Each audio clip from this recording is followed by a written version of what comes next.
지난 주말 윤석열 대통령 탄핵 부결 이후 전국이 한치 앞을 내다볼 수 없는 혼돈으로 빠져들고 있습니다. 지역 정치권과 민주 원로 등 각계각층의 분노가 극에 달하고 있는데요.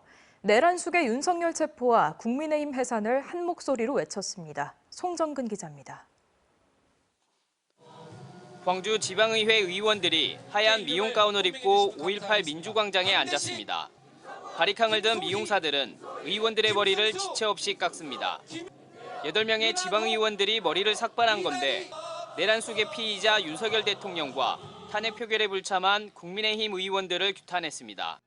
국민들의 총을 겨뤘던 헬기가 떴던 이 모습에 정말 대통령이 전시사항도 아니고 위급사항도 아닌데 국민들한테 저렇게 할 수 있을까라는 게 비상계엄 사태 이후 윤석열 대통령과 국민의힘에 대한 분노가 각계각층에서 들끓고 있습니다.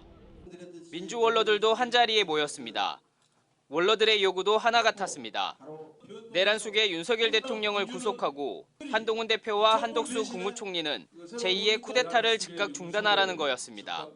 특히 최근에 추미애 의원이 공개한 방첩사 계엄 모의 문건과 관련해 내란 동조 세력들의 인식을 확인할 수 있다고 강조했습니다. 광주 사태라고 표기하고 있고 그런 생각 속에서 국민들을 억압하고 누르고 권력을 유지하려고 했음이 만천하에 드러났습니다. 지난 4일 비상계엄 무효를 선언하며 연석회의를 열었던 종교 지도자와 대학 총장 그리고 5월 단체도 5.18 광장에 다시 모였습니다. 이번 12.3 비상계엄 포고령은 80년 5월 17일 발표된 계엄 포고령 10호를 따라 만든 쌍둥이 포고령인데 국회의 활동까지 금지했다는 점에서 더 위헌적인 포고령이라고 비판했습니다.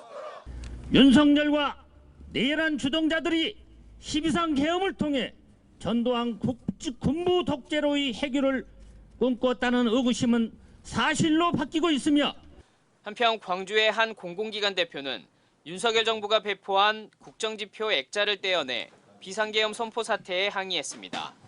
비상계엄을 선포한 윤석열 대통령은 더 이상 우리의 대통령이 아닌 내란범이며 액자에 적힌 공정과 상식이라는 단어도 현 시국과 맞지 않는 어불성설이라는 겁니다. 내란범의 국정 목표를 같이 할 수 없다라는 생각이 들었고 그리고 이 내란범의 국정 목표에 보면 상식과 공정이 들어가 있어요. 근데 전혀 예를 들면 실천과 행동으로 되지 않는 탄핵 소추안 폐기 이후 전국이 시계제로가 된 상황에서 윤석열 체포, 내란 공범 국민의힘 해체의 목소리가 들불처럼 번지고 있습니다. MBC 뉴스 송정근입니다.